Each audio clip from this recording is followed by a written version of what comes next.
안녕하십니까? 중소기업형 남북교역 전략의 홍재합니다. 지금 트럼프와 김정은이 베트남에서 만나고 있죠? 오늘 그 얘기를 해보고 싶어서 했습니다. 오늘 얘기는 좀 잘 맞아야 될 텐데 말입니다. 아주 좋은 분위기가 되고 있는데, 그 얘기를 안 할 수가 없어서 너무 기대가 되기 때문에요. 오늘은 트럼프, 김정은 톱다운 현상을 기대하며에 대해서 이야기해 보겠습니다. 자, 지금 두 사람이 베트남에서 만나고 있는데, 정상들 두 사람이 만나고 협상을 하는 거예요. 일반적인 경우에는 실무진들이 모든 사항을 다 협의를 한 다음에 그 정상들이나 사장들은 가서 사인을 하는 그런 한 형식을 맞추게 되어 있는데, 이번의 경우에는 김정은과 트럼프가 직접 협상을 하면서 세부 사항까지 이끌어내겠다. 그런 거죠. 이틀 동안, 3일 동안 있으면서 5번이나 만납니다. 그래서, 그럼 왜 실무진이 협상을 마무리 짓지 않고, 그 두 대통령이 먼저 만나갖고 협상을 해야 했을까요? 그래서 그거를 한번 야구하고 비교를 해봤습니다. 야구는 감독이 하는 걸까요? 선수가 하는 것일까요? 보통 선수 기용이나 작전 지시 등 그런 경우는 감독의 역할이 지대하죠. 야구에서는요. 그래서 일부 사람들은 야구는 감독이 하는 것이다 라고 얘기를 합니다. 이 그림에서 보면은 선수가 우울하고 침울하고 했을 때 감독이 일부러 나가서 타임아웃 하면서 격려도 해주고 작전 지시도 하고 그러죠. 또한 때로는 선수들이 알아서 하게 하고 감독은 작전을 안 쓰고 그냥 지켜만 보는 경우도 있죠. 그러니까 치고 달리는 것은 결국 선수들이 하는 것이다 하면서 감독을 가만히 보는 경우가 있습니다. 그러니까 감독이 일일이 나서는 경우 작전 야구라고 그러고, 선수들이 하는 것을 지켜보는 것을 자율 야구라고 하죠. 그러니까 두 방식은 각각 톱다운 방식이고 밭다운 방식이라고 얘기를 합니다. 또 한편으로 보면 야구 경기의 처음부터 끝까지 모든 상황에 일일이 개입하는 감독은 거의 없어요. 반대로 모든 것을 전적으로 선수들한테만 맡기는 감독 또한 없죠. 그러니까 대개는 게임이 잘 풀릴 때 감독은 선수들의 창의성과 자율성을 믿고 진행하지만, 위기가 닥치거나 게임의 흐름을 바꿔야 할 때, 그럴 때는 감독이 적극적으로 나서죠. 그렇기 때문에 자율야구와 작전야구 양극단을 가는 감독이나 선수는 없습니다. 왜냐하면 야구는 선수와 감독이 같이 하는 경기이기 때문이죠. 자, 그러면은 북한 핵 협상은 안보 담당 실무진이 해야 할까요?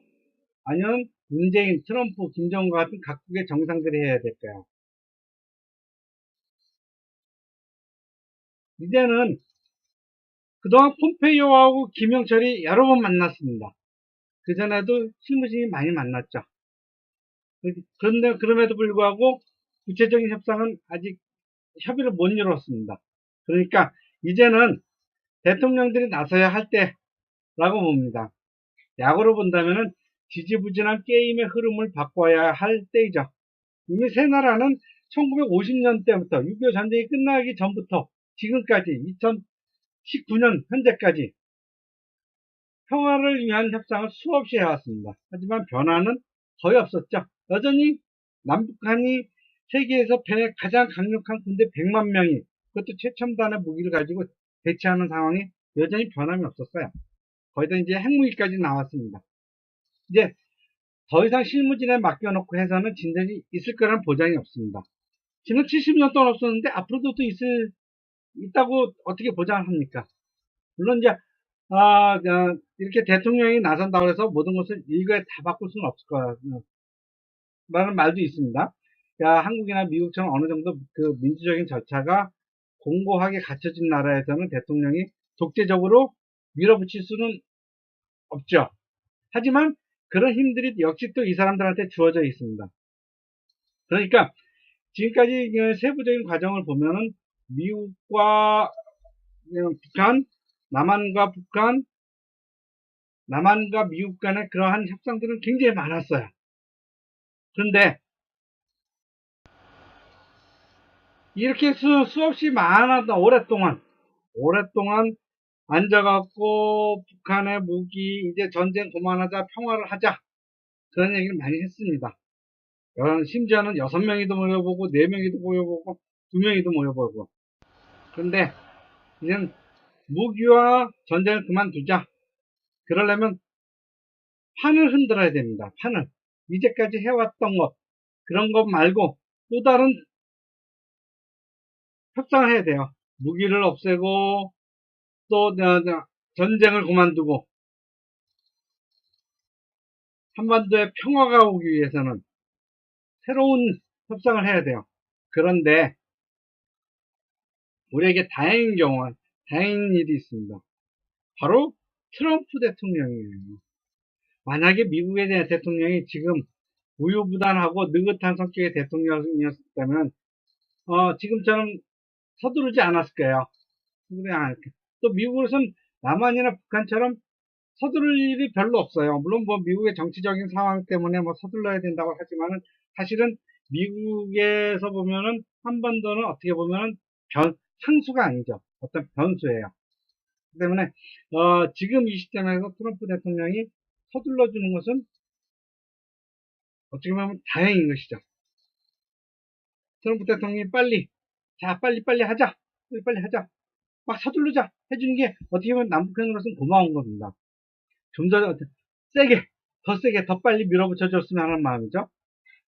지금 남북한이 맞닥뜨리고 있는 경제적인 위기는 하루빨리 서로를 도와가면서 새로운 산업혁명의 시대를 맞이해야 하는데 사회적인 분열과 경제적인 잠재력 때문에 점점 가능성이 고갈되고 있습니다.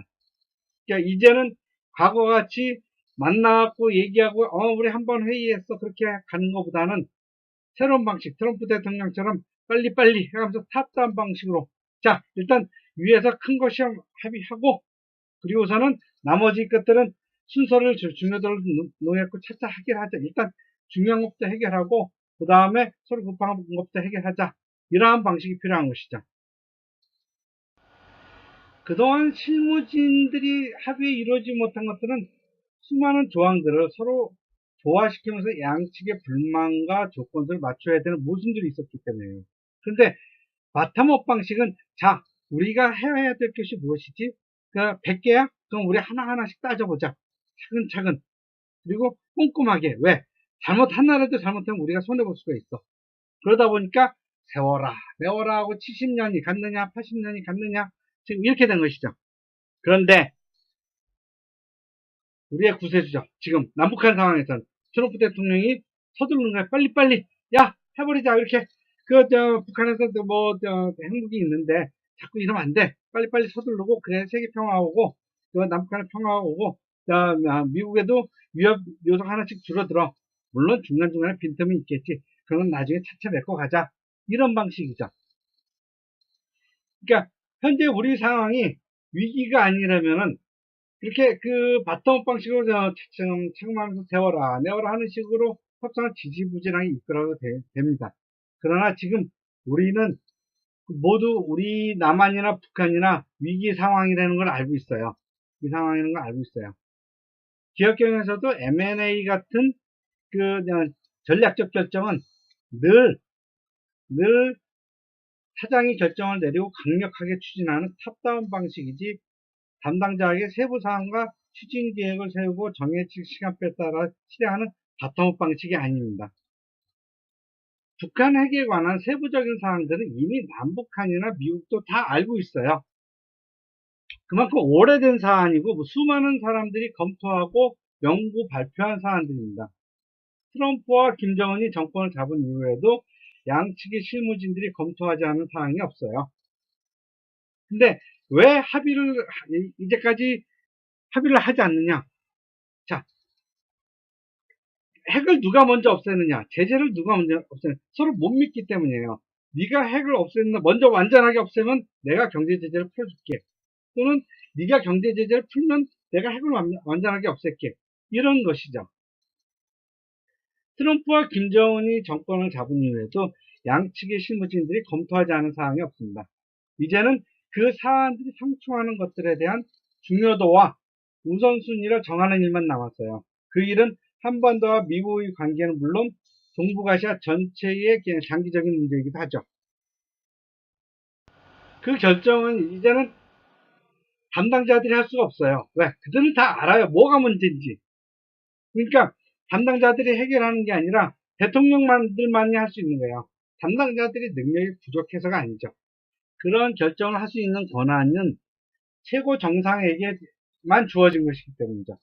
조직의 최상층부로 갈수록 조직 전체에 대한 책임감의 차원이 틀리고 경험과 통찰력의 수준이 다르기 때문이죠. 조직 내에 상충하는 이해관계들을 조정할 객관적인 판단력이나 실행에 필요한 권위를 따져봐도 이것은 부인할 수 없는 것이죠. 그러면 지금 남한하고 북한 간에 헤아려 봤던 수많은 사안들, 그리고 그것에 대한 해결책들이 처음부터 끝까지 일관되게 메꿔 나가지진 않을까요? 실이 쫙 하나의 선처럼 그어가잖아요. 이리 꼬이고 저리 꼬이고 그러다 보면 나중에 서로 꼬여갖고 어디가 처음인지 어디 끝인지 모를 지경이죠. 이럴 땐 어떻게 돼요? 대통령이 나서서 꼬인 부분은 그냥 가위로 잘라갖고 다시 한번 엮는 그런 작업이 필요한 겁니다. 어쩌면은 트럼프, 문재인, 김정은 대통령이 이러한 탑다운 방식보다는 담당자들이 잘 해결해줬으면 하는 것이 개인적인 바람일 수도 있습니다. 실패의 위험 부담이 더 크기 때문이죠. 그렇지만은 지금 이 사람들이 나설 수밖에 없었던 것. 빠르고 즉각적인 실행이 이제는 필요한 거예요. 탑다운이나 바텀업이 모두 완벽한 결정 도구는 아니지만, 그렇지만은 어떠한 사안에서 완벽한 타이밍이나 놓친 타이밍은 있을 수 있습니다. 그리고 그 타이밍을 결정하는 것은 결국 최고 경영자, 최고 지도자, 대통령이 해야 됩니다. 지금 북핵을 해결하기 위한 완벽한 타이밍이 아닐지도 모릅니다. 그러나 이때가 아니면은 앞으로는 더 나쁜 시기가 올 것이고 더 나쁜 위기가 올 것이고 더 나쁜 타이밍이 될 것이라는 것은 누구나 다 알고 있는 거죠. 그러니까 지금이 완벽한 타이밍은 아닐지라도 적어도 적절한 타이밍을 놓칠 수 있는 기간이라는 거죠. 더 오래 끌다가는 인도, 파키스탄처럼 서로 핵을 위협하면서 실제적인 전쟁을 위협할 수 있는 그러한 위기로 다가올 수도 있습니다. 이 세 사람의 입장에서 보면은 이러한 복잡하고 위험한 사안에 직접적으로 개인적으로 나서는 것보다는 담당자들이 하는 것이 더 좋겠죠. 그러면은 이 개인적인 위험 부담, 실패했잖아, 네가 실패했잖아 하는 독박을 어떻게 보면 이 세 사람이 다 써야 되는 걸 수도 있어요. 근데 다행히도 이 세 사람은 그런 부담에도 불구하고 적극적인 역할을 맡아서 하고 있습니다. 그게 우리에게 행운이라면 행운이죠. 리더십은 인기가 아니라 성과라는 말이 있습니다. 지금 이 세 사람이 추진하고 있는 협상, 어쩌면 완벽하지는 않을지 몰라요. 베스트 셀렉션은 아니고 베스트 초이스는 아닐지 몰랐지만 세컨드 베스트, 차선의 합의는 이루어 놓을 것입니다. 그러면은 우리는 이 사람들에게 최선의 합의가 아니라고 비난을 하거나 비판을 하느냐, 차선의 합의를 이루었다고 칭찬을 해줘야 돼요. 그런 다음에 우리는 뭐 해야 돼요?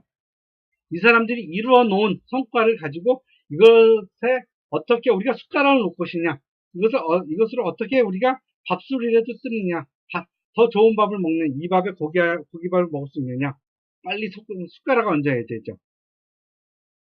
그러니까 일은 남한, 북한, 미국이 했는데 숟가락을 딴 사람이 먼저 먹으면 배가 아프겠죠.